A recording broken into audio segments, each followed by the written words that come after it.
काफ़ी बड़ा रिस्क लिया मैंने ऐसी किताब लिख के। ज़िंदगी में कभी भी कोई बड़ा कांड हुआ हो आप देखो लाइफ में, तो इमोशन की वजह से ही होता है। मुद्दा ये होता है कि लोगों के भेजे में ये अपने आप को सामने नहीं रखा जाता लोगों से कि मैं इम्पॉर्टेंट हूँ। कुछ ना कुछ अपनी ज़िंदगी में बदलो। सारी ज़िंदगी एक मीडियोकर भीड़ बन के मत रह जाओ।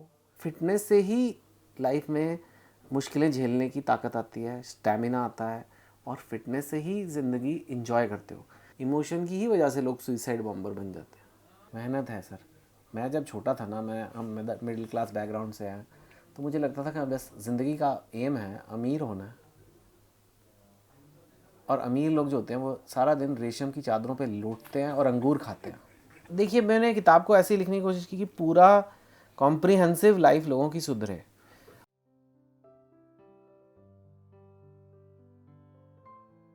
नमस्कार, आप देख रहे हैं साहित्य तक। मैं हूं जयप्रकाश पांडे।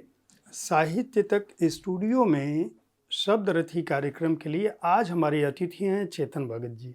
आपका बहुत बहुत स्वागत है। Thank you. चेतन किसी परिचय के मोहताज नहीं है, इसलिए मैं कोई समय व्यर्थ नहीं करूंगा।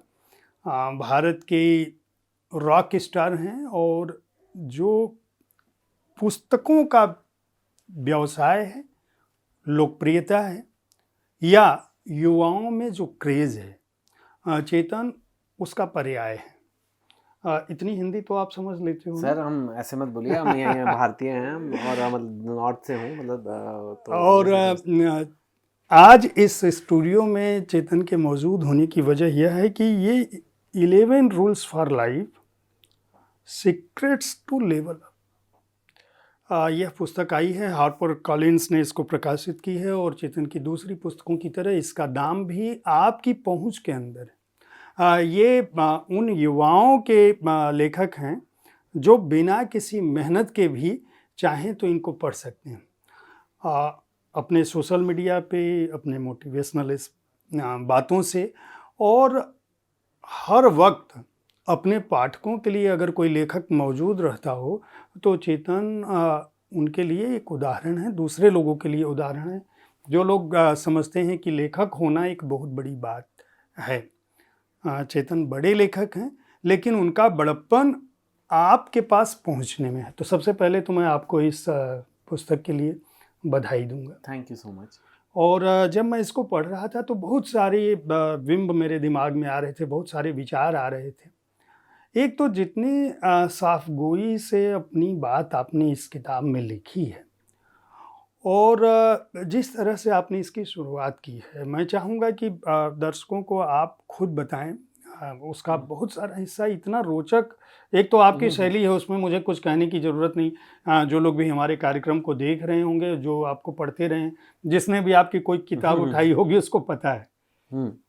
एक्चुअली काफ़ी बड़ा रिस्क लिया मैंने ऐसी किताब लिख के, क्योंकि अक्सर मैं प्रेम कहानियाँ लिखता हूँ, थ्रिलर्स लिखे हैं, मर्डर मिस्ट्रीज़ लिखे हैं। ये सब कहानियों में मेरे किरदार होते हैं, रोमांस होता है, तो लोग उससे जुड़ते जाते हैं और वही चेतन भगत करता आया है। वही लोग चेतन भगत की किताब उठाते हैं तो एक्सपेक्ट करते हैं। लेकिन मैं एक लाइफ में ऐसे मुकाम पे पहुंचा, मैं अभी अगले महीने 50 साल का हो जाऊंगा, और कि मैंने कहा ऐसी किताबें लिखनी है जो जो मेरा दिल कह रहा है लिखने के लिए, नॉट जस्ट कि जो मार्केट में चलेगी। और मैंने देखा जब मैं ऐसे सोचता हूँ तो दिल वाली किताब ही मार्केट में चलती है। ये भी एक मेरे साथ हमेशा हुआ है। तो मेरा दिल कह रहा था कि इस वक्त मनोरंजन की कमी नहीं है दुनिया में। प्रेम कहानियाँ, पिक्चरें, नेटफ्लिक्स और यूट्यूब बाहर रखा है, इतने वीडियो हम देख ही नहीं पाते। और मैं उसमें एक और जोड़ दूँ तो अच्छा है, लेकिन ठीक है। लेकिन जो चीज़ समाज में मिसिंग है वो एक दिशा की कमी है यूथ को, कि कैसे ज़िंदगी जीनी है। वो मेरा कहने का मन था। लेकिन ये है कि ज्ञान वाले अंकल भी नहीं बनना है। जैसे आपने कहा रोचक होना चाहिए, तो एक रोचक सेल्फ हेल्प बुक की जा सकती है नहीं, एक तरह से एक प्रयोग है, एक एक्सपेरिमेंट है, वो मैंने किया। और वो 11 रूल्स ऑफ आई और लोगों को अच्छी भी लग रही है। और जैसे आपने कहा कि इनके परिचय की ज़रूरत नहीं, तो मैंने इतनी उपलब्धियां कर ली हैं लाइफ में कि 2-3 और कर लूँगा। उससे बेटर ये नहीं कि जो ये सुन रहे हैं मैं उनका बायोडाटा बनाऊं। अपना बायोडाटा तो इतना हो गया कि आप बोल रहे हो भाई यार छोड़ो यार, टाइम वेस्ट है बताना, इतना कुछ किया इन्होंने, अब इनकी परिचय की ज़रूरत नहीं है। तो इसका एक सिग्नल आ गया ना कि अभी कर लिया आपने एक बॉडी ऑफ वर्क, लेकिन जो लोग देख रहे हैं ये कहीं ना कहीं लाइफ में हो सकता है अटके हुए हों, हो सकता है लग रहा हो यार और बेटर करना है, लेकिन समझ नहीं आ रही कैसे, अब अगला कदम क्या उठाएं। तो वो मैंने करने की कोशिश की है। चेतन, दो बातें हैं। एक जो इस बुक के जो इंट्रोडक्शन में ही आपने बड़ा उसका एक पोइटिक सा मैं कहूँगा या फिल्मी आपकी फिल्मों को, जो फिल्में आपकी बनी हैं उनका भी आपने जिक्र किया है। आपने अपनी पढ़ाई के बाद जो आपकी सक्सेस है, सक्सेस के बाद आप रुकते हो, ठहरते हो। आपने ये बात जो अभी कही कि मैं 50 का होने जा रहा हूँ, आपने बाकायदा इस किताब में लिखा है कि मैंने कोविड और कोविड के बाद ठहर के सोचा कि जो कुछ आपने अचीव किया है, जैसा कि आप कह भी रहे हो कि इसमें 2-4 और भी जुड़ जाएंगे तो उससे क्या फ़र्क पड़ना है।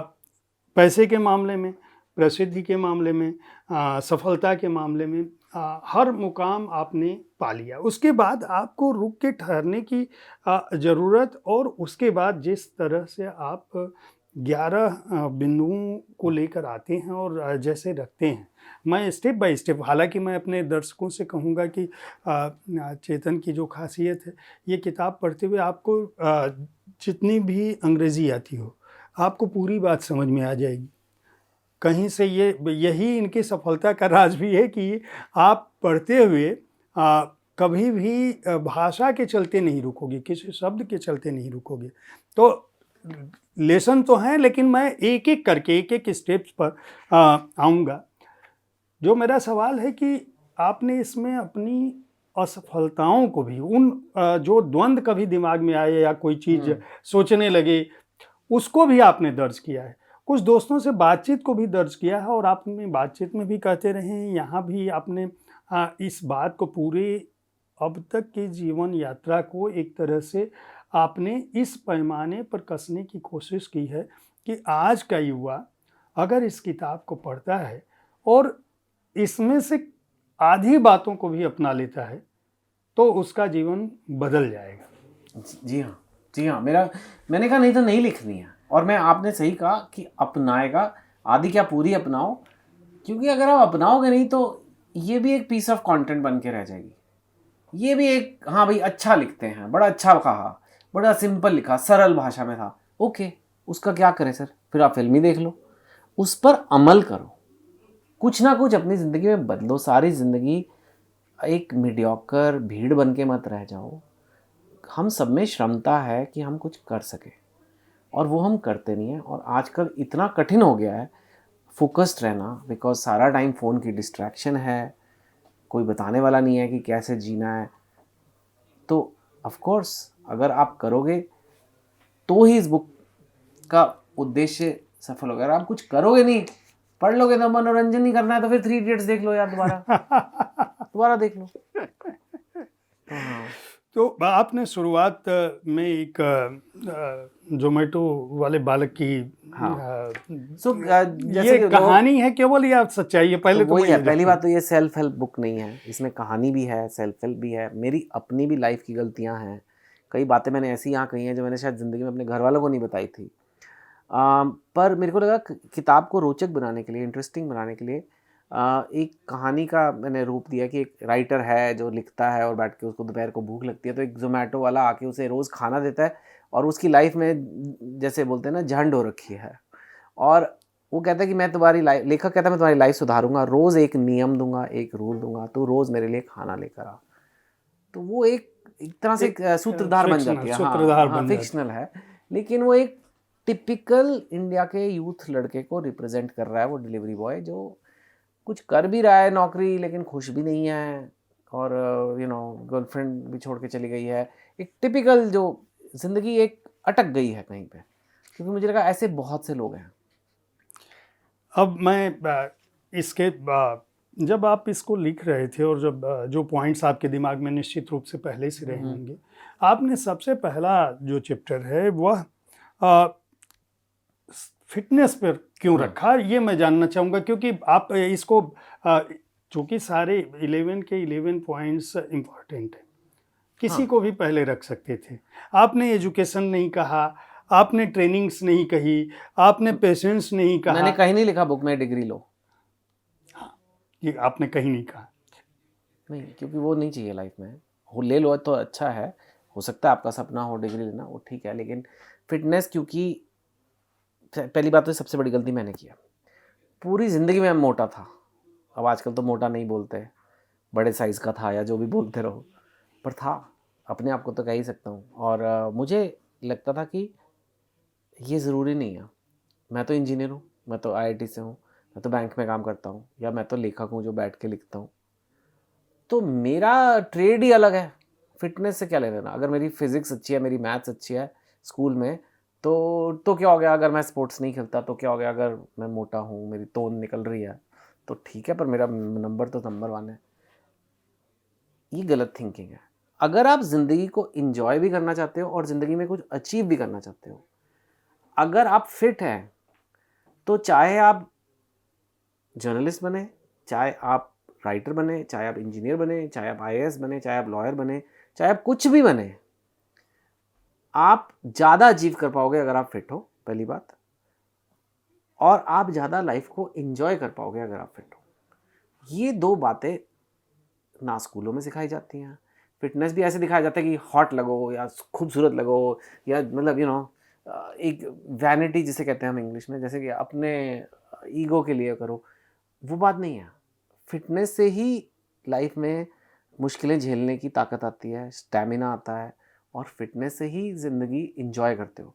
अगर आपकी अनफिट हो, आपका मूड ख़राब रहेगा, आपके पास कुछ होगा भी तो आप उसका रस नहीं ले पाओगे। तो ये बहुत बड़ी गलती मैंने खुद करी है, और बहुत लेट लाइफ में फिटनेस ली है, कोविड के time you can say seriously लिया है, and it has made a dramatic difference to my life. मतलब मेरे लिखने का तरीका ही बदल गया है, किताबें जो लिख रहा हूँ बदल गया, सब कुछ बदल गया। सो आई वुड से कि जब मैं इस उम्र में कर सकता हूँ तो कोई भी कर सकता है।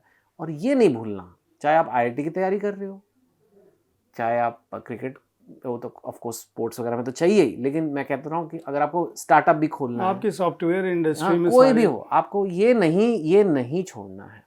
आज भी मैं यहाँ आया हूँ, अब मैं बुक प्रमोशंस कर रहा हूँ तो कई जगह जा रहा हूँ, सबसे पहले सुबह उठ के मैं जिम जाके आया हूँ, क्योंकि उसके बिना नहीं होता है, वो अभी वो नॉन नेगोशिएबल है। मैं चेतन की इस बात के लिए तारीफ करूंगा। इस किताब में इन्होंने इतनी साफगोई से हर बात स्वीकारी है। जो जिस घटना की बात कर रहे हैं कि मैं नहीं मानता, किताब में बाकायदा लिखी है। वो लड़की के बाद जो जोमेटो वाला लड़का है, उसकी गर्लफ्रेंड छोड़ देती है सिर्फ इसलिए कि वो, उसके पास पैसा भी नहीं है, उसके पास हेल्थ भी नहीं है, वो देखने में भी भौंडा सा है। फिर उसके बाद ये कहानी चलती है, जब आप पढ़ोगे तो आपको पता चलेगा।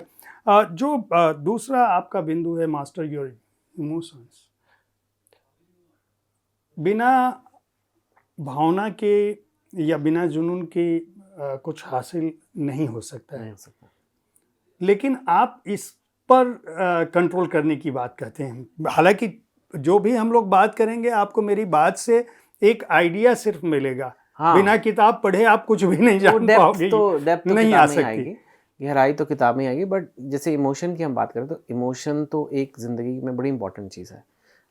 इमोशन ही निकाल देंगे तो फिर ज़िंदगी क्या रह जाएगी, अगर हम खुशी नहीं होगी।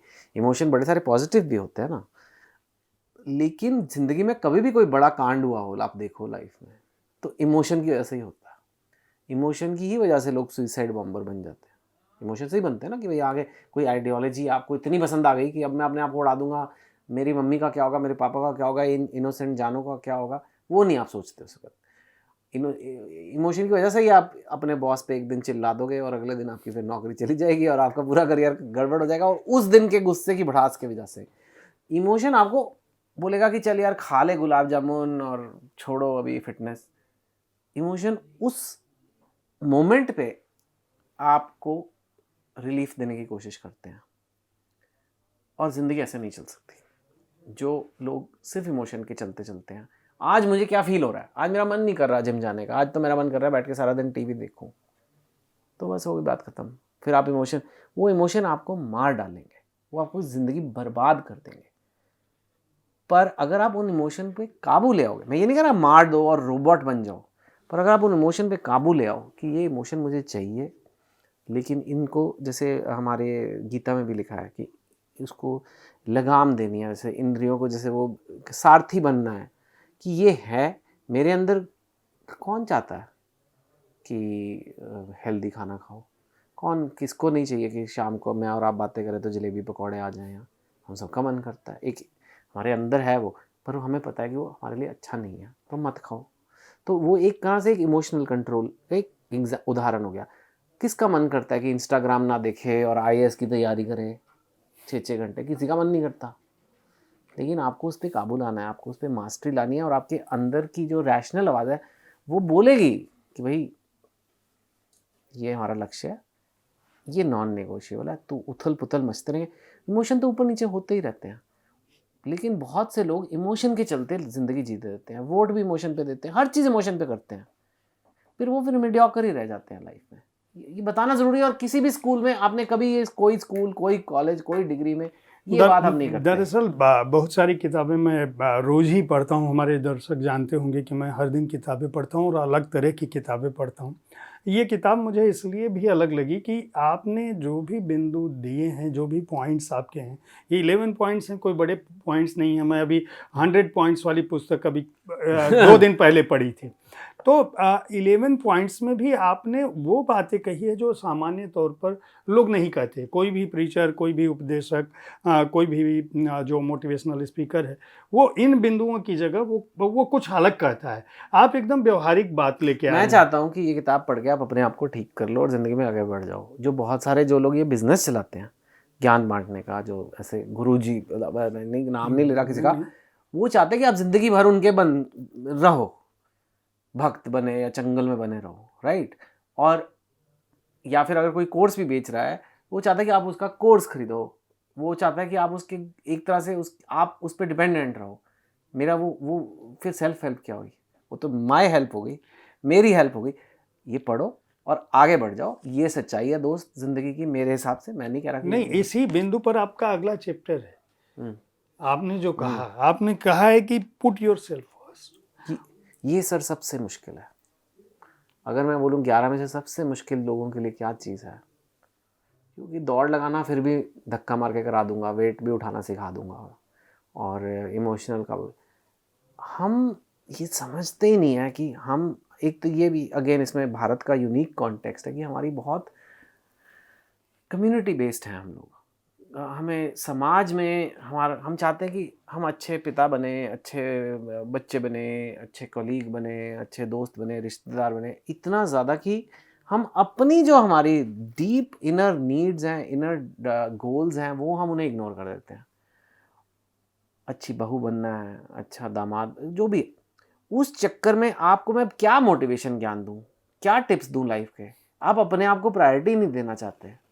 आप कह रहे हो नहीं ये सब तो ठीक है, मेरे को ये सब करना है, हाँ मेरे को करना है जिम, पर कैसे करूँ, मेरे तो बच्चे हैं, अरे मेरा तो ऑफिस है, अरे मेरा, तो फिर आपको best to best knowledge waste जाने वाली है। तो इसलिए मेरे को लगा ये बताना ज़रूरी है लोगों को कि दोस्त तुम, इट्स नॉट लाइक नॉलेज, आप सही कह रहे हो, नॉलेज हर जगह है। यूट्यूब खोलोगे आपको 50 मिल जाएंगे लाइफ को कैसे बेटर करना है। लेकिन जो मुद्दा ये होता है कि लोगों के भेजे में ये अपने आप को सामने नहीं रखा जाता लोगों से कि मैं इम्पॉर्टेंट हूँ। कोई मेरे को आके नहीं बोलेगा कि सर अब आप अपने लिए जी लो, आपने बहुत कर लिया लोगों के लिए। कोई नहीं आता है, लोग आपका खून चूस के ख़त्म कर देंगे आपको। चेतन, मेरा अगला सवाल ये है, चूँकि अगला जो चैप्टर है वो जिस तरह का है, उस पर मेरे दिमाग में उसको पढ़ते समय भी ये बात है कि मैं सबसे पहले ये पूछूं कि ये किताब जो 11 रूल्स फॉर लाइफ है, सीक्रेट्स टू लेवल अप, ये किन के लिए, किस उम्र के पाठकों को ध्यान में, क्योंकि आपकी जो पिछली पुस्तकें हैं जिस भी जॉनर की हों, 3 इडियट्स से लेके 2 स्टेट्स से लेके सारी, जितने भी जो भी नाम लूँगा मैं, सारी उम्र के लोग पढ़ते रहे। उम्मीद तो इससे भी यही है, अगर कोई दादी माँ भी पढ़ लेती है और वो रियलाइज़ करती है कि यार फिटनेस तो वो दादी माँ के लिए भी है। ऑफकोर्स दादी माँ मसल नहीं बनाएगी ऐसे बड़े बड़े, पर दादी माँ सैर पे जाएगी और दादी माँ अपने आप को एक्टिव रखेगी। और दादी माँ अगर अपने इमोशन पे काबू नहीं है और अपने बच्चों के नाम प्रॉपर्टी करे जा रही है जिंदगी, और बाद में बच्चे घर से बाहर निकाल रहे हैं, तो वो उसके लिए भी वैलिड तो है। यहाँ पे ये है कि आप यूथ के लिए आपने मास्टर सिंपल, ये जो इंग्लिश वाला जो चैप्टर है, इसके चलते मेरे दिमाग में आया कि आपने यह कहने की कोशिश की है या बताया है कि आप अंग्रेजी जरूर आपको एक क्लास जहाँ भी आप हैं वहाँ से थोड़ा ऊपर कर देगा। थोड़ा नहीं सर, कई जगह ऐसा होता है कि दरवाजे ही बंद हो जाते हैं। और ये मेरे लफ्ज़ नहीं है, मैंने एक आईएएस ऑफिसर का इंटरव्यू लिया था जो रैंक 50 थे, and he told me this कि चेतन आप समझ नहीं सकते, मैं उसने हिंदी मीडियम में IAS दिया था, विच इज़ वेरी डिफिकल्ट। और उसने कहा कि अगर आप हिंदी वाली दुनिया से आते हो ना, कुछ रास्ते आपके लिए बंद ही हैं, बैंक्स, मल्टीनेशनल्स, देखो भी मत उस तरफ। और कहता है कि हम मतलब उम्मीद भी नहीं कर सकते कि एक दिन हम वो करेंगे, क्योंकि हमारी वो दुनिया ही नहीं है, और एक भाषा की वजह से। सो आई थॉट वो बताना ज़रूरी है।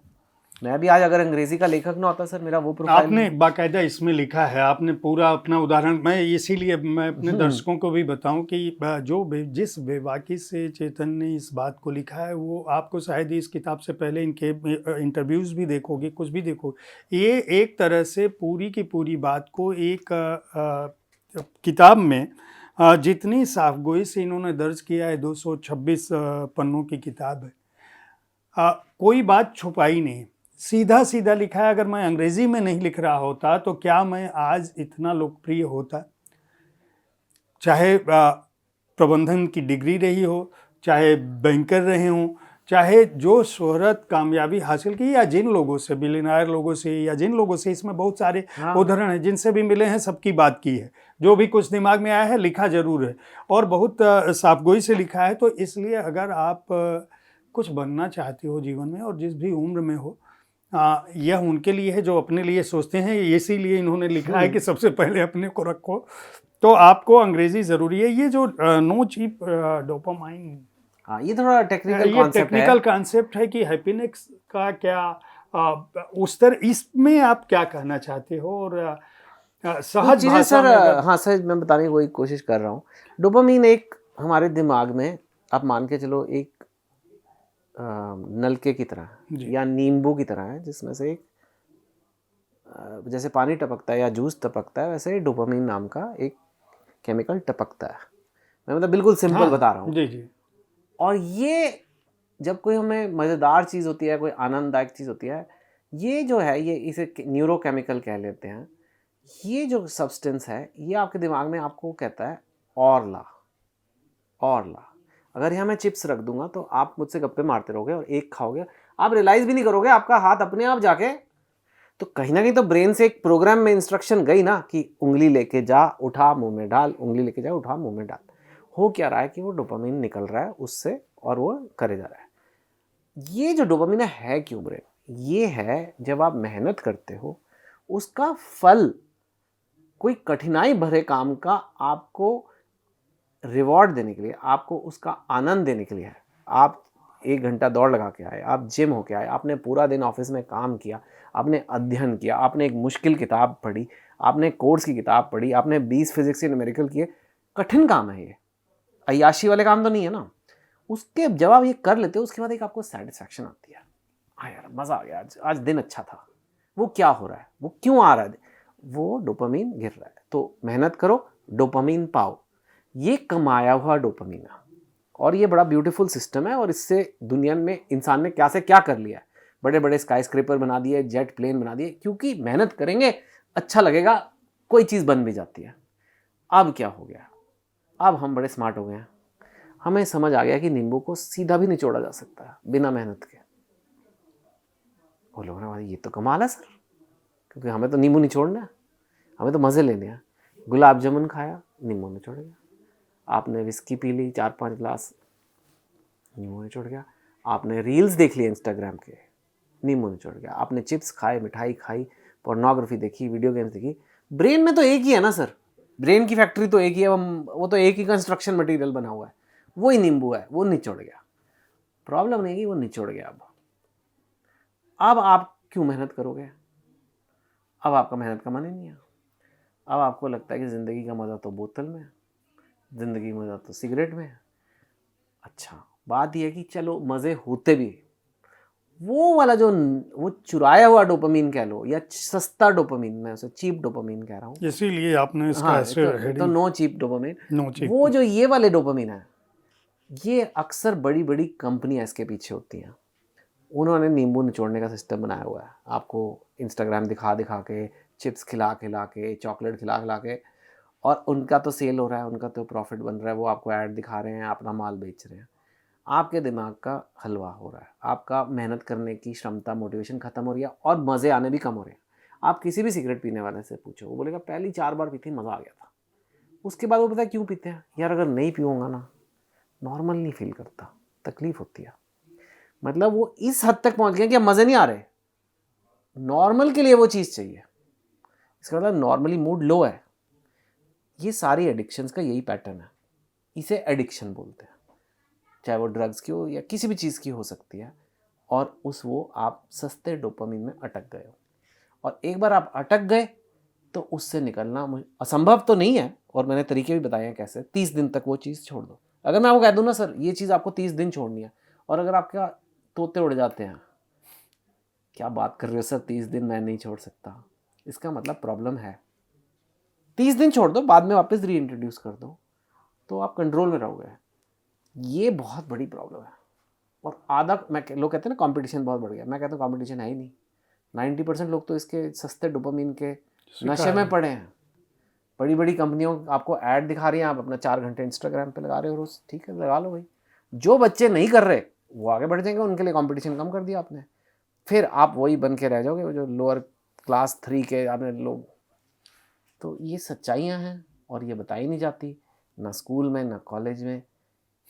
तो मुझे लगा यार, और हालांकि ढूंढोगे तो मिल जाएगी, लेकिन मतलब मेरे को लगा मैं अगर ऐसे बताऊंगा तो शायद लोगों को आप समझ सकते हो कि चेतन जी जो बात कह रहे हैं वो आज के समय में कितना मुश्किल बात इसलिए है क्योंकि हम हर तरफ देखते हैं सरकार की जो योजनाएं हैं वहाँ, जो बाज़ार है वहाँ, सब कुछ आपको फ्री सुलभ इसलिए है बहुत सारी चीज़ें कि आप उसका शिकार हो जाओ। अगर मुफ्त में अनाज भी मिल रहा है और मुफ्त में मोबाइल भी आपको मिल रहा है, डेटा भी मिल रहा है, तो वो क्यों मिल रहा है और उससे आपकी कितनी तरक्की हो रही है, शायद मुझे लगता है कि सीधे न कह के चेतन जी अपनी बात को बहुत ही करीने से रख चुके हैं कि आपको क्या करना। देखो यार मेहनत तो करनी है, वही अगला है। हाँ वही चेस द हार्ड थिंग्स। मेहनत है सर। मैं जब छोटा था ना, हम मिडिल क्लास बैकग्राउंड से हैं, तो मुझे लगता था कि बस ज़िंदगी का एम है अमीर होना है। और अमीर लोग जो होते हैं वो सारा दिन रेशम की चादरों पे लौटते हैं और अंगूर खाते हैं। पता नहीं शायद बॉलीवुड मूवीज़ में विलन वगैरह सब, मेरे को लगता था ये है लाइफ, पर वो बड़ी बेकार लाइफ है, बिल्कुल यूजलेस लाइफ है। अगर मैं आपको कहूँ गद्दे पे लेटे रहो, आपको खाना मिल जाएगा बढ़िया, पड़े रहो, मैं आपको गारंटी के साथ कह सकता हूँ 2 से 4 हफ्ते में आपकी बॉडी फिजिकल फिटनेस खराब हो जाएगी। आप एज कर जाओगे, 10-15 साल एज कर जाओगे, इतना आपका मसल लॉस वगैरह हो जाएगा। आपकी मेंटल हेल्थ डाउन हो जाएगी, आप डिप्रेस्ड हो जाओगे, सारा दिन पड़े रहोगे। तो it is the worst life. तो इसका मतलब ये तो नहीं है अंत, this is not the target. ज़िंदगी का मज़ा ही कठिनाइयों में। ज़िंदगी एक, उसमें कोट है चैप्टर में, लाइफ इज़ अपहिल। ज़िंदगी चढ़ाई है, एक बहुत खूबसूरत पहाड़ है, घास है, फूल हैं, लेकिन चढ़ाई है। ये मत सोचो कि तुम्हारे पास सब कुछ आ जाएगा। मेरे पास आज जैसे हो गया अभी नाम वाम हो गया तो वैसे मेरे चले। जिस दिन मैंने मेहनत करनी ख़त्म करी, डिप्रेशन के बीज बो दिए मैंने।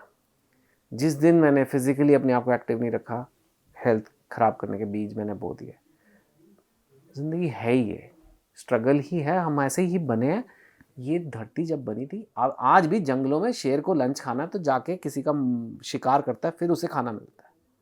हम सब वैसे थे। अब हमने रूफ कमरे बना लिए, लाइटें बना लिए, एसी बना लिए, गद्दे बना लिए। इसका मतलब ये नहीं कि दुनिया ही है, वायरिंग तो सेम है ना। तो वायरिंग वही है कि मेहनत करो, और अच्छी बात है ना, 1-2 ऐसी चीज़ें पकड़ लो लाइफ में और उसके पीछे डट के जाओ। और ये मत सोचो कि अय्याशी, तो आराम करने के लिए अलग चीज़ है। We need to recover, we need to rest, we need to sleep, we need to have some enjoyment in life. But ये सोचना कि मैं कष्ट से दूर भागूंगा तो ज़िंदगी अच्छी बीतेगी, और वो खुशी का मतलब है कष्ट से दूर रहो। कष्ट में ही सुख में दुख है, दुख में सुख ये है। जो 7वां रूल है आपका, eat the elephant. Eat the elephant, हाथी खाना है सर। सर ज़िंदगी में ना कुछ भी करना पड़े, मैंने देखा जब भी मेरे इंट्रोडक्शन होती है, जो मेरे चीज़ें उपलब्धियाँ मानी जाती हैं, उन सब के पीछे सालों की मेहनत थी और रोज़ छोटी छोटी घिसाई थी और रोज़ कोई मेडल नहीं मिलता था, पर एक दिन हो गया तो अब वो ज़िंदगी भर है। फॉर एग्जाम्पल चेतन IIT से है। अरे वाह, IIT से हैं सर आप? अरे कब मैंने क्लियर किया था, 91 में एग्ज़ाम क्लियर किया था, 24 हो रहा है अभी तक उसका खा रहा हूँ। पर 89 से 91 हाथी खाया मैंने, रोज़ बैठ के जम के पढ़ाई करता था इसके लिए, तभी हुआ है। ऐसे तो नहीं होता, IIT में सबको पता ही है। सेम IIM का, सेम किताब लिखने का, सेम फिल्मों का, कोई भी चीज़ हो, चाहे सेम फिटनेस का, आपको लाइफ में हाथी खाना पड़ेगा। हाथी खाने का क्या मतलब है? बोरिंग है। एक हाथी को अगर मैं बोलूँ खा लो, आप एक बार में तो नहीं खा सकते, उसके छोटे छोटे टुकड़े करके सालों तक हाथी लग जाएंगे। 3000 किलो का हाथी होता है, खाते रहो तो 5 साल में खा ही लोगे। बोर हो जाओगे, हाँ, मज़ा आएगा नहीं, लेकिन हाथी खाओगे तभी लोग मानेंगे तुमने कुछ किया लाइफ में। जो कॉमनर है, जो आम आदमी है, जिसके मम्मी पापा के इतने कनेक्शन नहीं है, उसके लिए तो ज़िंदगी में अगर आपको क्लास जंप करनी है तो एक ही तरीका है बेटे, हाथी खाओ। ज़्यादा नहीं खाने ज़िंदगी में, 2-4 हाथी खा ले लाइफ में, कहीं ना कहीं पहुंच जाएगा। क्या बात है। और be the cockroach? Cockroach sir बिल्कुल ही कोई इज्जत नहीं करता। कॉकरोच ऐसी चीज़ है, लेकिन मैं बहुत करता हूँ। मेरा तो रोल मॉडल क्रीचर है, और वो इसलिए आप पढ़ोगे बुक तो आपको समझ ज़्यादा आएगा कि वो सबसे अडेप्टिव, सबने अपने आप को बदलने में अपने आप को ढाल लेता है किसी भी चीज़ में, कहीं भी सर्वाइव कर जाता है। जंगल में भी रह लेगा, गुड़गांव में भी रह लेगा, नोएडा में भी रह लेगा, उसको कोई फर्क नहीं पड़ता। सारे मानवता लगी हुई है कॉकरोच मारने में। बड़ी बड़ी कंपनियां हैं, बेगॉन, हिट, रोज़ लोग ऑफिस जाते हैं एक उद्देश्य से, कॉकरोच मारेंगे। मार पाए आज तक? शेर मार दिए, जिसको बचाने में सरकार भी लगी हुई है, वो नहीं बच पा रहे। कॉकरोच नहीं आप मार सकते सर, क्योंकि कॉकरोच ऐसी चीज़ है कहीं भी सर्वाइव कर जाता है, कैसी भी हालत में। तो आपको भी ऐसे ही ज़िंदगी तो बदलेगी, तू मेहनत भी करेगा, तू डोपामिन से भी दूर रहेगा, सस्ते वाले, तेरे को ज़िंदगी में बदलते रहना होगा। आज जर्नलिज्म बदल गया, आज हम ये किसी और प्लेटफॉर्म पे कर रहे हैं, 10 साल पहले ये प्लेटफॉर्म ही नहीं था, और हमें करना पड़ेगा, और हो सकता है 10 साल बाद कुछ और ही हो जाए, you know. So we have to, despite hard work, also be very ability to adapt. कहते हैं ना, हमारी जो पौराणिक मान्यताएं हैं उनमें ये होता है कि प्रलय आएगा तो कॉकरोच तब भी बचा रहेगा, प्रलय में तो तुम भी वैसे बन जाओ, कुछ भी हो जाए, प्रलय में भी एक दुकान लगा देना चूरन बेचने की। तो ये जो वैसी एक मेंटालिटी। बिंदु है, जो अगला पॉइंट है, आपने किताब पढ़ने की बात कही तो मैं बता दूं कि मैं सारी किताब पढ़ चुका हूं, इसलिए मैं हाँ, अगला पॉइंट यहीं से शुरू करूंगा, learn to connect with people. आप इसमें ये कह रहे हो कि यह महत्वपूर्ण नहीं है कि तुम कितने लोगों को जानते हो, महत्वपूर्ण ये है कि तुमको कितने लोग जानते हो। जी हाँ, और लोगों को जानना मतलब नहीं सारे यार दोस्त जी, हैं, नेटवर्किंग की बात है, नेटवर्किंग की एक बात कॉन्सेप्ट है। है। जी आज मैं आपसे मिला हूँ, ऐसा नहीं है कि हमारा जी रोज जी का मिलना बैठना है, लेकिन 6 महीने बाद मैं आपको मैसेज भेजूंगा, सर ऐसा एक आइडिया है, ऐसा कुछ साहित्य से, मेरे को पता है आपका क्या डोमेन है, तो आपको अगर आपके मतलब की चीज़ होगी तो आप भी मुझसे बात करोगे, मैं भी जी करूँगा। जी। हो आप साहित्य आज तक करते हो सकता है, एक नेटवर्क में हम आ गए, आज हम मिले, ये नहीं है कि हाँ जन्म जन्मांतर का याराना हो गया, जी जी हो जाए तो अच्छा है, लेकिन ऐसे ये इम्पॉर्टेंट चीज़ है। और किसी स्कूल में, किसी कॉलेज में कोई टीचर आपको ये नहीं बताएगा कि आपको लाइफ में अपॉर्चुनिटी, मेरी भी जो सबसे बड़ी अपॉर्चुनिटीज़ मुझे मिली है वो इसी की वजह से मिली है। एबिलिटी, अब कई लोग इसे दुनियादारी कह लो, नेटवर्किंग, जो भी कह लो, कि लोगों से जुड़ने की आप में ताकत होनी चाहिए, बियॉन्ड जस्ट कि मेरे यार दोस्त हैं, यार मेरा तो नेटवर्क है, ये मेरे, अब तुम्हारे 4 लुक्खे यार हैं, वो तुम्हारे लिए क्या कर सकते हैं, पर अगर तुम 500 लोगों को जानते हो,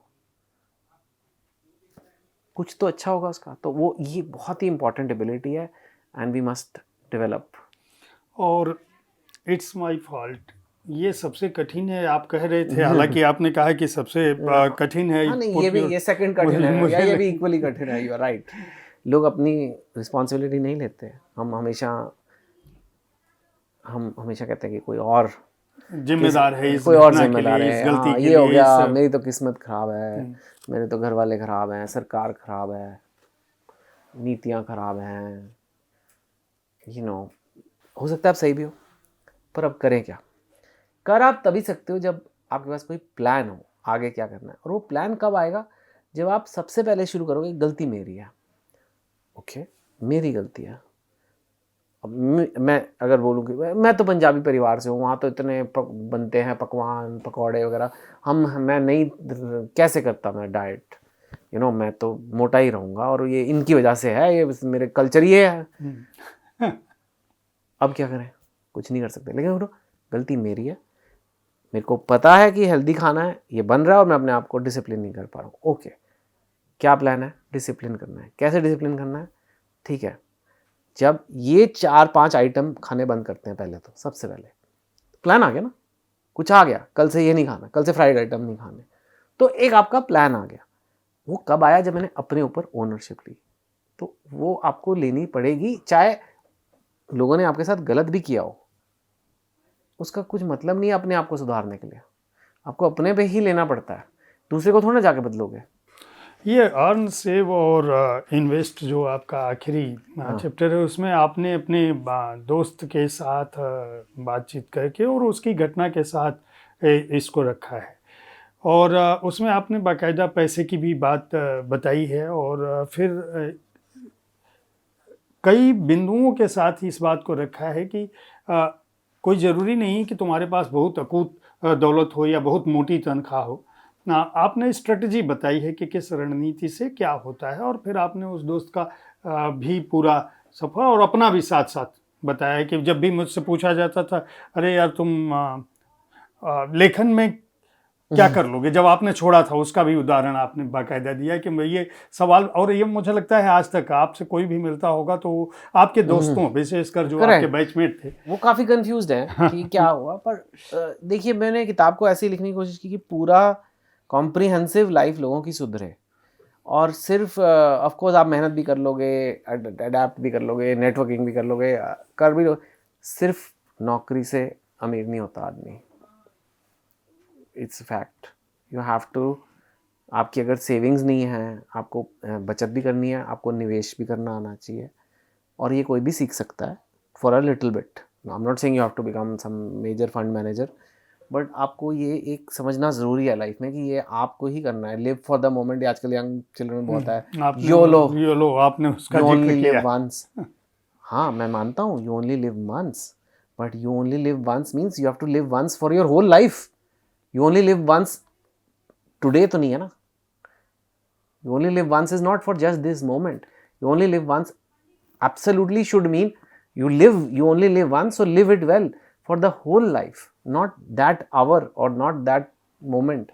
So I think that balance has to be done, and वो भी मेरे को लगा जल्दी अभी बता दूं, क्योंकि अगर मैंने अपने बचत और निवेश नहीं किया था, मैं नई नौकरी छोड़ पाता राइटिंग के लिए। मैं फैक्ट बता रहा हूँ, चाहे जितनी भी अंदर मेरे में पैशन था, जितनी भी अंदर मेरे में टैलेंट था, घर तो चलाना था, तो साथ के साथ ये बोरिंग काम है, पैसे बचाना, इन्वेस्ट करना इतना एक्साइटिंग नहीं साउंड करता है, लेकिन सफल लोगों को में अक्सर ये आप देखोगे उन्होंने कुछ अच्छे इन्वेस्टमेंट्स किए होते हैं लाइफ में आगे बढ़ने के लिए। कुछ लोगों का कहना है कि बचत करना जो है वो मध्य वर्ग की मानसिकता है, जो अमीर लोग हैं वो पैसे कमाते हैं और खर्च करते हैं। ऐसा नहीं है, अमीर आई मीन नहीं, अमीर लोग खर्चते हैं ऑफ कोर्स। जब आपके पास ज़्यादा पैसे, मैं भी आज ज़्यादा खर्चता हूँ, पहले कम खर्चता था जब नहीं थे पैसे कॉलेज से, आज ज़्यादा खर्चता हूँ, तो फैक्ट है। लेकिन मतलब as a percentage of income usually वो बचाते हैं। मैं अगर कहूँ चेतन, ये आपकी एक बहुत ही यूनिक किताब लगी। आपकी दूसरी किताबें भी मैंने पढ़ी है, और हालांकि आपने हर किताब में मनोरंजन के साथ साथ कुछ न कुछ मैसेज ज़रूर दिया है। कोई किसी भी आपकी कोई ऐसी किताब नहीं है जिसमें कुछ संदेश ना हो। है वो कहते नहीं हो आप, लेकिन वो जो पढ़ेगा उसके मन में आ जाएगा, अडॉप्ट कर लेगा वो, चाहे जितने भी 2 स्टेट्स से लेके जो जितनी भी किताबें हैं, कुछ न कुछ आप उसमें कह रहे हो। ये बुक उन सबसे इसलिए अलग है क्योंकि इसमें एक आप बहुत स्पेसिफिक नियम फ्रेम करते हो कि ये 11 बिंदु है, और आप ये नहीं, अगर इसको तुम फॉलो करते हो तो तुम्हारी जिंदगी में जहाँ आज हो उससे ऊपर आ जाओगे। ये बड़ी अपनी औकात पार कर लो। पार कर लो। वो भी एक इंडिया का ही कॉन्सेप्ट है। आपको ये नहीं लगा कि मैं यार ये किताब लिखने की जगह रोज ये इस पर व्याख्यान देना शुरू करूं और मैं गुरुडम की तरफ चला जाऊं और उससे ज्यादा मैं हासिल कर लूंगा? क्या हासिल करना है?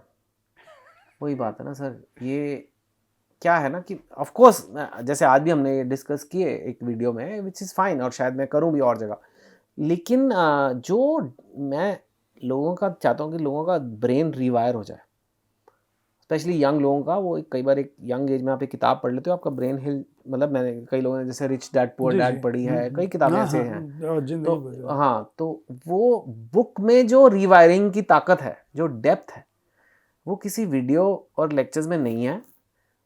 ये लिखनी ज़रूरी थी। आगे क्या करूँगा मुझे नहीं पता है सर, कि हो सकता है कुछ इससे लिंक कर भी दें, पता नहीं, I really have no plan. But जैसे फिजिक्स है, आपको बढ़िया से बढ़िया टीचर हो, जितना मज़ेदार टीचर हो, वीडियो में आपको समझ नहीं आएगा। आपको फिजिक्स का अध्ययन करना पड़ेगा, आपको किताब पढ़ के ही समझ आएगा, लॉ भी आपको पढ़ के ही समझ आएगा आपको। So reading and books have a lot of importance. मैं इसलिए नहीं कह रहा कि आपका शो है, ये आजकल एक टेंडेंसी बन गई है कि आई एम नॉट अ रीडर। आपको लोग बोलते होंगे, मेरे को जी भी जी बोलते हैं, आई am not a reader, actually I watch videos. तो तुम मेरे हिसाब से ये बोल रहे हो कि मैं चलता नहीं हूँ, मैं सिर्फ बस लेता हूँ, मैं सिर्फ गाड़ी में बैठता हूँ। मत चलो, क्यों चल रहे हो, पाँव क्यों चला रहे हो? कारें हैं, ऑटो है, बस है, मत बोलो मैं कभी नहीं चलता। बिकॉज आप एक तरह से वही चीज़ कर रहे हो, आपके ब्रेन की एक एबिलिटी को आप ख़त्म कर रहे हो। Ability to focus, concentrate, ability to imagine. कि जब आप अक्षर पढ़ते हो तो आपका ब्रेन को इमेजिन करना पड़ता है। वीडियो देखते हो तो सामने है लाल साड़ी वाली लड़की, यहाँ मैं बोलूँगा red sari women, your brain had to एक जनरेट करना पड़ा ना, उसे जनरेटिव एआई हो गया ना उसका। तो वो आप कह रहे हो कि मैं नहीं करूँगा। It is like saying I will never walk because now they are automobiles.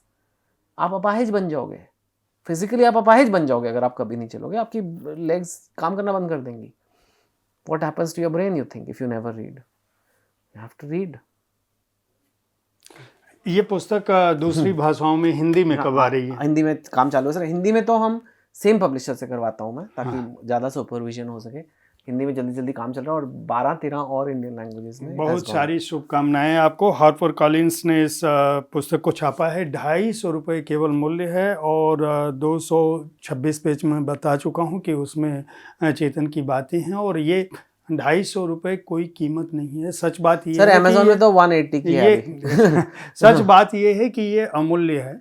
जो बातें बताते हैं, जो इनकी खासियत है, बहुत सहज भाषा में वो बातें बताते हैं जो बहुत व्यवहारिक हैं, और ख़ासकर आज की युवा पीढ़ी को, जब देश की आबादी का एक बड़ा हिस्सा एक तरफ युवा है, दूसरी तरफ 80 करोड़ लोग हर दिन मुफ्त का अनाज लेने की तरफ बढ़ रहे हैं, दोनों के बीच आप सोचिए इस किताब को पढ़ के कि आप कहाँ होना चाहते हैं। आप मुफ्त अनाज खाना चाहते हैं, या जीवन में कुछ बनना चाहते हैं, कुछ करना चाहते हैं। बहुत बहुत धन्यवाद चेतन, आपका हमारे कार्यक्रम में जुड़ने के लिए। Thank you.